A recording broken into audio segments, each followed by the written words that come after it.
bom barramento 3.1 geração 2.0. A diferença foi ridiculamente alta, aonde ele ficou mais de 10 minutos para realizar a transferência, mais de 670 segundos. Suas latências só aumentam estratosfericamente quando é utilizado, dependendo do modelo, tendem a esquentar bastante. Essa case não esquenta a ponto de...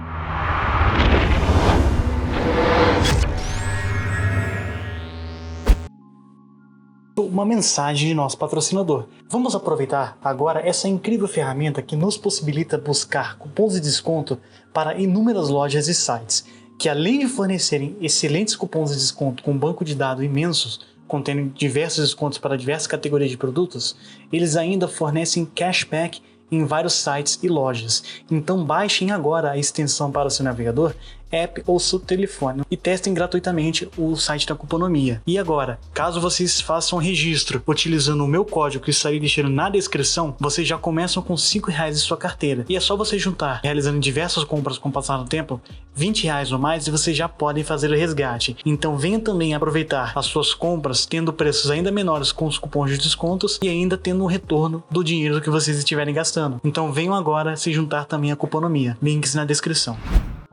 Fala galera, beleza? Bem-vindos a mais um vídeo. De hoje vamos testar uma case modelo US221 da Ugreen, porém com interface para SSDs ou HDs, utilizando o barramento SATA com protocolo AHCI.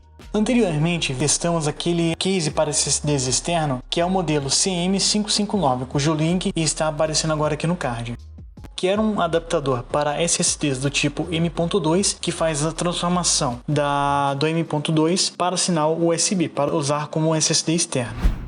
Antes de já começarmos a análise do próprio produto, vamos ver um pouco de suas especificações técnicas. Como podemos observar, a Ugreen marca que este produto ele é capaz de alcançar velocidades de até 10 gigabits por segundo, ou seja, um barramento de USB 3.1 geração 2.0. E ele é retrocompatível com outras versões do barramento USB, como 2.0, 3.0 e 1.0. Ele também oferece suporte ao comando trim para utilizar no SSD, o ASP, que é um protocolo de transferência para arquivos através de uma interface USB, e alguns outros features bem interessantes. Vamos dar uma olhada no seu unboxing. Esta enclosure vem em uma caixa de papelão na cor bege, com uma breve foto ilustrativa na sua parte frontal, enquanto na sua parte traseira temos algumas breves informações técnicas do produto. E ao abrirmos, vemos a case embalada em um protetor plástico. Já ao remover os conteúdos da caixa, podemos observar que ele contém dois cabos USB. Um cabo USB do tipo C para tipo C, o que é bem legal caso você queira utilizar em algum smartphone, e um USB-C para o tipo A também, o mais tradicional que a gente encontra nas máquinas e notebooks. Um ponto positivo é que eles são um pouco maiores do que os cabos encontrados na enclosure do SSD NVMe, que eram de 30 centímetros. Esses aqui são de 50 centímetros. Ainda assim, é um tamanho que eu acho que poderia ser um pouquinho maior, mas é melhor do que o que estava antes. Vemos que em sua parte superior da enclosure, ele oferece um LED azul indicativo de atividade de disco. Fora isso, essa enclosure possui um peso estimado de aproximadamente 77 gramas e possui 128,5 mm de comprimento, 82 mm de largura e 14 mm de altura. Apenas dando um adendo, o SSD que foi utilizado para fazer o teste dessa case foi um SSD da Seagate, o modelo Iron Wolf 125 de 1TB, que será testado em breve aqui no nosso canal, que é um SSD com foco para uso profissional e uso em NAS. Mas antes de partirmos diretamente para os benchmarks, vamos dar uma olhada sobre sua construção interna, analisando seu PCB e seus demais componentes. Vemos que este adaptador é bem fácil de desmontar. Ele possui alguns pequenos clips de plástico que ficam nas extremidades do adaptador e logo após removermos essa tampinha, o PCB inteiro se desliza para o lado do conector USB tipo C.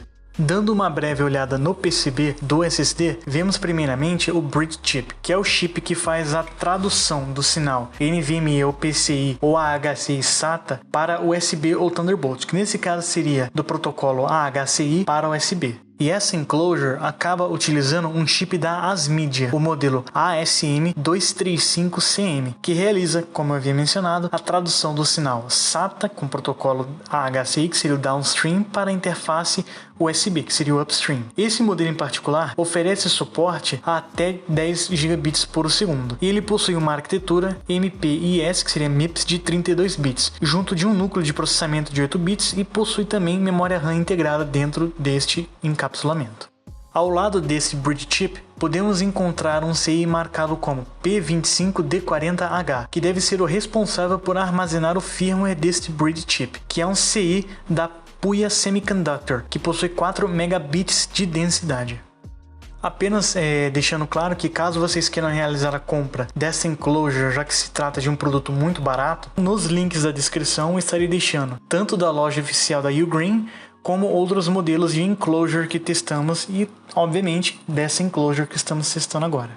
E apenas alguns breves avisos antes do teste. Como não são todos os computadores de hoje em dia que têm suporte a USB de 10 GB, eu realizo os testes tanto com a interface de 10 GB, que seria 3.1 geração 2, a de 5 GB, que seria 3.0, e a 2.0, que seria 480 megabits, para melhor representar um cenário do cotidiano que a pessoa vai utilizar. E começando os testes com o Crystal Disk Mark, no quesito de leitura e escrita sequencial, vemos que eles conseguem facilmente atingir os limites do SSD SATA, pois a interface de 10 GB é mais do que o suficiente para saturar esse barramento. Já ao conectar em uma porta de 5 GB por segundo, embora ainda tenha velocidades semelhantes a SSD SATA 3, é possível notar que tem uma pequena diferença de desempenho, mesmo em cenários sequenciais como esse, da USB de 10 GB para 5 GB. Portanto, caso vocês vão utilizar esses tipos de SSDs para realizar transferências sequenciais, recomendo utilizar na porta de 10 GB.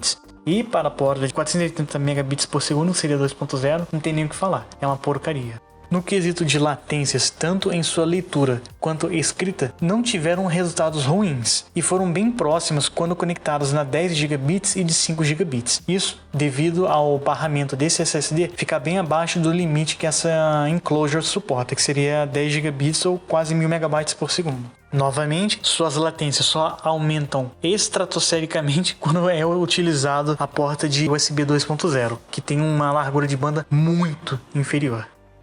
Já ao testarmos suas velocidades em QDEF de 4, foram similares no quesito de leitura, quando conectado na de 10 GB e 5 GB. Porém, teve uma diferença um pouco maior na sua escrita, devido aos fatores que eu havia comentado anteriormente. E novamente, na USB 2.0 tem um desempenho terrível. Já quando vamos testar em QDEF de 1, em sua leitura não houve diferença de desempenho ao testarmos em 10 GB e 5 GB, houve apenas uma diferença novamente no quesito de escrita ao testarmos em 10 GB e 5 GB. Passando agora para o AtoDisk Benchmark, que é um software que faz testes de velocidades sequenciais com arquivos comprimidos, ou seja, para uma melhor simulação de carga de transferências de dados como no Windows, que geralmente são de blocos de 128 KB até 1 MB, vemos que durante esse benchmark, no começo dos testes, no quesito de leitura com o QDEF de 4, não tem uma diferença muito grande ao testarmos a enclosure em 10 GB ou 5 GB. A diferença só começa a aumentar mesmo quando a gente chega próxima de 8 KB ou 16 KB, aonde a enclosure em 10 GB começa a ficar bem acima do conector na porta de 5 GB. E na escrita também houve essa diferença, porém ela foi um pouco menor. Em QDEF de 1, tanto no quesito de leitura quanto escrita, pode-se notar o mesmo comportamento, porém a diferença é um pouco menor. E novamente, tanto em QDEF de 4 e QDEF de 1, o USB 2.0 de 480 megabits novamente fica muito atrás dessas outras conexões. Mas vamos agora para um teste que simula cargas realísticas, o 3D Mark Storage Benchmark, que são realizados diversos testes voltados a cargas típicas como carregamento de games como Call of Duty Black Ops 4, é utilizado o Overwatch, é realizado uma gravação em streaming com OBS de uma gameplay a 1080p a 60 fps, são realizadas transferências de pastas de arquivos como pasta de games, etc. E nesse benchmark vemos que há sim uma diferença se compararmos até mesmo da de 10 GB para 5 GB. principalmente no quesito de largura de banda, que foi muito grande, pois um dos fatores que fez com que a porta de 10 GB ficasse bem acima é que a sua largura de banda ficou próxima de 237 MB por segundo, enquanto na de 5 GB ficou em 145. Apenas a de 2.0 que teve um desempenho terrível, mas isso já era de se esperar, como a gente deve ter visto nos benchmarks anteriores. Partindo para o PCMark, que tem um foco de testes semelhantes, porém com foco maior no quesito de escrita e até mesmo um pouco no ramo profissional, que utiliza o pacote Adobe como o After Effects, o Illustrator, o Premiere e até mesmo a suite da Microsoft como o PowerPoint, etc. Vemos que novamente a gente consegue ver uma diferença grande de desempenho se nós formos testar este SSD numa porta de 10 GB para uma de 5 GB. E então, caso vocês vão ter algum tipo de tarefa que vocês vão realizar, recomendo conectar este SSD numa porta de 10 GB. Partindo para o teste de projeto, utilizando o Premiere Pro 2021 com um projeto com resolução 4K, 60 quadros por segundo, 120.000 bitrate com 16.5 GB de tamanho, vimos que houve um empate técnico basicamente com 2 segundos de diferença ao carregarmos o projeto na porta de 10 GB para 5 GB, ou seja, não teve uma diferença muito grande. Apenas quando testamos na porta USB 2.0 que a diferença foi muito grande.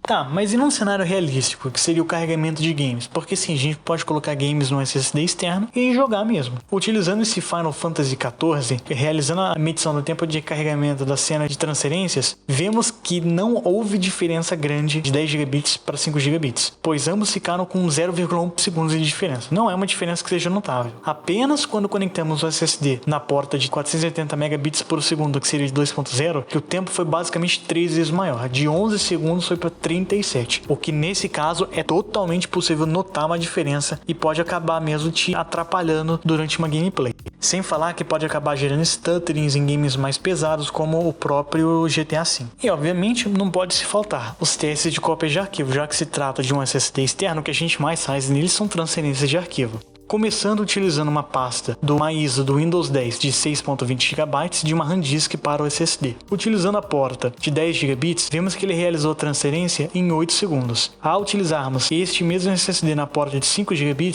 houve um incremento de 10 segundos. Foi mais do que o dobro e foi possível notar uma diferença. E isso nem se fala se a gente for comparar a entrada USB 2.0, que foi literalmente 20 vezes inferior à de 10 GB, aonde ela levou mais de 160 segundos para realizar a transferência de 6 GB. Já ao utilizarmos uma pasta de 25 GB do Counter-Strike Global Offensive, vemos que na porta de 10 GB ele levou 53 segundos para realizar a transferência. Na de 5 GB levou um pouco mais, 68, o que foi uma diferença de aproximadamente 15 segundos. Agora, na USB 2.0, a diferença foi ridiculamente alta, aonde ele ficou mais de 10 minutos para realizar a transferência, mais de 670 segundos. Vamos agora dar uma breve olhada no quesito de temperatura. Será que essa enclosure tende a sofrer thermal throttling, ou fazer com que o SSD sofra thermal throttling devido a não ter um bom arrefecimento de temperatura? Durante esse teste, foi possível observar que o SSD ele não ultrapassou temperatura de 58 graus Celsius, o que está bem ok. E ao utilizarmos a câmera térmica, não foi possível observar temperaturas acima de 51 graus Celsius no SSD. E utilizando o próprio vídeo que fizemos dessa enclosure com nossa câmera térmica, vemos que ele não ultrapassou 42 graus Celsius, como vemos nesse vídeo agora. Mas é isso, pessoal. Espero que vocês tenham gostado de mais um vídeo. Vamos agora para a conclusão para saber se o produto realmente vale a pena. Este foi a segunda vez que tivemos contato com uma enclosure da Ugreen, as quais nos surpreendemos novamente com a qualidade além de seu preço. Vamos agora acompanhar as principais vantagens e desvantagens que eu achei desse produto. Começando que ele consegue oferecer um bom barramento para esse tipo de SSD, tendo em vista que um SSD SATA como esse não vai ultrapassar 10 GB, então já está bem legal. Ele acompanha uma quantidade legal de acessórios, como cabos também. É bem fácil realizar a instalação do SSD nessa enclosure, ela é bem leve e portátil. Felizmente não houve thermal throttling no dispositivo, no SSD, mas isso também depende do SSD que você for utilizar. Essa case não esquenta a ponto de ser desconfortável a ponto de pegá-la, pois aquele outro enclosure que a gente utilizava, como era uma carcaça mais de metálica e SSDs M2, dependendo do modelo, tendem a esquentar bastante, aquela enclosure em alguns momentos poderia ultrapassar 65 graus, o que era muito desconfortável para você segurar. Essa enclosure SATA não gera isso. Ela suporta SSDs e HDs SATAs, entretanto um ponto negativo é que ela não suporta SSDs NVMe, mas quem quiser NVMe vai comprar a própria NVMe, não vai comprar uma U2, uma SATA como essa daqui. E os seus cabos não são tão curtos quanto aquela outra enclosure. Também ele possui um preço legal e possui uma garantia de 1 ano direto com a Ugreen. Pontos que eu acho negativo. Não possui aquela IP ratings que seriam como resistência à água ou queda, nem nada. E não são tão fáceis de encontrar aqui no Brasil. Você geralmente vai encontrar elas ou na Amazon ou no AliExpress. Mas é isso, pessoal. Eu espero que tenham gostado de mais um vídeo. Caso tenham gostado, cliquem no like, comentem e compartilhem e fiquem atentos para os próximos vídeos. Falou!